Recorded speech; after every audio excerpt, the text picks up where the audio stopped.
Iti sa Bali Abangir, intay iti Philippine Carabao Center. Impanakel da apo dagiti produkto da. Yan.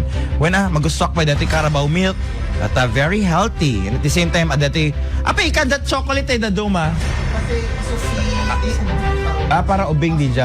Masuya da DJ with pure milk. Pure Carabao milk. Ay masuya da ya. Una ta da bangsit lang sina. mango din. Mango, different flavors na. Nougat pala yan. Awan matcha. Di ba? Duhat? Strawberry. Para siyang yung mayat. Salad. Ice cream ka. Mayat no Carabao milk ice cream opo nagmayatin. Opo nagnanam tapos ada cheese na ko madijay. Nag-i. Madam, anong ana? Mapisina ko italinam. Ang nalalatin mo. Aglalalat tinuang. Adu. Okay, intay man talal tinuang. Intay man di Philippine Carabao Center may panggepalang kadagito yung nagkakapintas sa apong produkto da. Tinutukan ni Idol Lawrence. IFM News. IFM News. Lokal.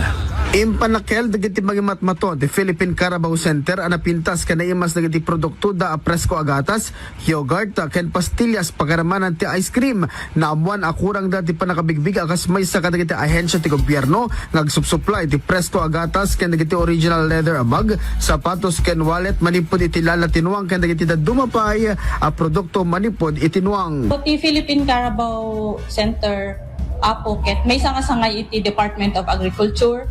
We are an attached agency of the Department of Agriculture. Ket may salang dito yung Philippine Carabao Center at MMSU among 12 regional centers entire the Philippines. So ti coverage areas may apo iti PCC at MMSU ket iti probinsya ti Ilocos Norte, iti Ilocos Sur ken iti Abra. So ti primary apo nga gagam dito yung ahensya mi ket ma-preserve dagiti nuang tayo mapanga to iti lahida to conserve, to propagate, and to promote apo dito Carabao tayo as a source of milk, meat, and draft power. Isu nga, da kami apo may sa kadagiti ububraen dito ahensya mi ket tulungan mi dagiti pada nga mannalon nga dagiti tarakenda nga nuang ket mumato iti genetics da. So dagiti native apo nga taraken dagiti farmers tayo sumpitan mi iti purebred nga mura buffalo tapno agbalin deto yung umato DJ kalidad DJ nuang nangat nga tunton apo iti panangilako da ken adda gatas nga ma-produce da. Mainaig iti daytoy ket impakita da pa iti artificial insemination center da amang preserbar kadagiti semilya dagiti nuang amang usar amang pado kadagiti lahida. Mangnamnama ti Philippine Carabao Center iti syudad ti Batak asapay lakuma ta suportaran isuda iti publiko. Para iti IFM News, Idol Lawrence Martinez, Tatak, RMN.